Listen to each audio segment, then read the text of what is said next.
Welcome back friends. फिर से एक बार स्वागत है आप लोगों का मेरे यूट्यूब चैनल पर। मेरे यूट्यूब चैनल का नाम है नीलेश सर क्लासेस 1 2 3। जो लोग वीडियो को पहली बार देख रहे हैं चैनल को सब्सक्राइब कर ले, बेल आइकन को प्रेस कर ले ताकि कोई भी नोटिफिकेशन आपके पास सबसे पहले पहुंचे। आज जिस टॉपिक पर हम लोग चर्चा करेंगे वह ज्योग्राफी का न होकर के हिंदी की एक कविता है, और यह वीर रस की कविता मेरे हृदय के बहुत ही करीब रही है। बचपन में हम लोग न जाने कितनी बार इस कविता को रटते थे, याद करते थे। और श्याम नारायण पांडे जी की लिखी हुई यह कविता महाराणा प्रताप के घोड़े चेतक के ऊपर है। अरावली की पहाड़ियों में बसा चित्तौड़, और चित्तौड़ के किले में आज भी इस चेतक की वीर गाथा आज भी देखने को मिलती है। अगर आप कभी मौका मिले चित्तौड़ जाने का तो वहाँ आप जाकर के इस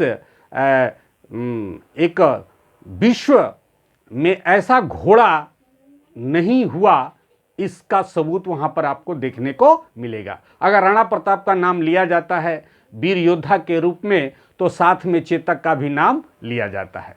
तो श्याम नारायण पांडे जी ने बहुत खूबसूरत तरीके से चेतक के बारे में जो कविताएं लिखी हैं या जो कविता लिखी है उस पर आज हम लोग चर्चा करेंगे। यह एक वीर रस की कविता है और कविताओं को पढ़ने का अंदाज अलग अलग होता है। वीर रस की कविता को कैसे पढ़ा जाएगा, कोई श्रृंगार रस की कविता है तो उसको कैसे पढ़ा जाएगा, कोई अगर विभत्स रस की कविता है तो कैसे उसको पढ़ा जाएगा।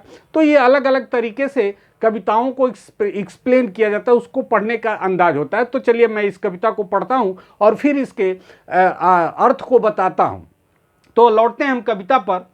चेतक श्याम नारायण पांडे जी की यह लिखी हुई कविता है। कविता है, रणबीच चौकड़ी भर भर कर चेतक बन गया निराला था, राणा प्रताप के घोड़े से पड़ गया हवा का पाला था, जो तनिक हवा से बांग हिली लेकर सवार उड़ जाता था, राणा की पुतली फिरी नहीं तब तक चेतक मुड़ जाता था, गिरता न कभी चेतक तन पर राणा प्रताप का कोड़ा था, वह दौड़ रहा अरिमस्तक पर वह आसमान का घोड़ा था, कौशल दिखलाया चालों में उड़ गया भयानक भालों में, कौशल दिखलाया चालों में उड़ गया भयानक भालों में, निर्भीक गया वह ढालों में सरपट दौरा कर वालों में, था यहीं रहा अब यहाँ नहीं, वह वहीं रहा था यहाँ नहीं, थी जगह न कोई जहाँ नहीं, किस अरिमस्तक पर कहाँ नहीं, बढ़ते नदसा वह लहर गया विकराल वज्र में बादल शाह अरिकी सेना पर घर गया, भाला गिर गया गिरा निशंग, है टापों से खन गया अंग, बैरी समाज रह गया दंग, घोड़े का ऐसा देख रंग। ये कविता है। अब मैं इसके अर्थ को बताता हूँ, आप लोग ध्यान से देखिए। कह रहे कि रणबीच, रण मतलब होता है लड़ाई का मैदान, संग्राम, लड़ाई का मैदान। रणबीच चौकड़ी, चौकड़ी चार पायों के जो जानवर होते हैं वो चौकड़ी भरते हैं। अगर वो उछल कूद इधर उधर करते हैं तो उनको कहा जाता है चौकड़ी भरना। तो रण के बीच में यानी लड़ाई के मैदान के बीच में चौकड़ी भर भर कर निराला बन गया था। कौन? चेतक। जो चेतक था वो एकदम निराला बन गया था, एकदम आजाद था, उसको कोई डर नहीं था। इस तरीके से वह रणभूमि में अपना कौशल दिखला रहा था।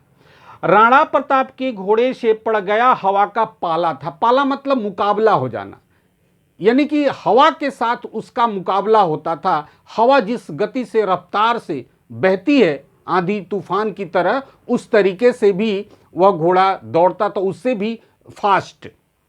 जो तनिक हवा से बांग हिली, बांग मतलब लगाम, अगर थोड़ा सा भी लगाम हिलता था राणा प्रताप के हाथों से लेकर सवार उड़ जाता था, राणा की पुतली फिरी नहीं तब तक चेतक। पुतली मतलब ये जो हम लोगों के आंख के बीच में जो काला है उसके बीच में जो रेटिना होता है उसको पुतली बोलते हैं। यानी कि नज़र घुमाने के लिए हम लोग जब इधर उधर देखते हैं तो क्या होती है, आंखें मूव करती हैं।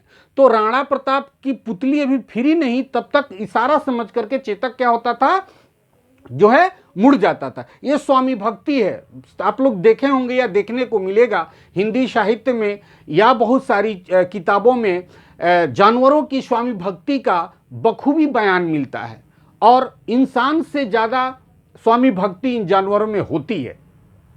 तो राणा की पुतली फिरी नहीं तब तक चेतक मुड़ जाता था, गिरता न कभी चेतक तन पर, तन माने शरीर, चेतक के शरीर पर कभी गिरता नहीं था। क्या? राणा प्रताप का कोड़ा था। राणा प्रताप का कोड़ा कभी उसके चेतक के तन पर नहीं गिरता था, यानी कि वो उसको कोड़े मारने की जरूरत नहीं पड़ती थी। वो इस तरीके का घोड़ा था। वह दौड़ रहा अरि मस्तक पर। अरि माने दुश्मन, दुश्मन के मस्तक पर दौड़ता था, माने अपने टापों से वह दुश्मन की सेना को घायल कर देता था। कह रहे कि वह दौड़ रहा अरिमस्तक पर, वह आसमान का घोड़ा था, कौशल दिखलाया चालों में, उड़ गया भयानक भालों में। उसको डर नहीं था, वो अपने चाल में इतना कौशल था कि सामने अगर भाले पूरे सैनिक भाला लेकर के खड़े हैं, उधर भी वो घुस जाता था, उसको किसी प्रकार का डर नहीं रहता था।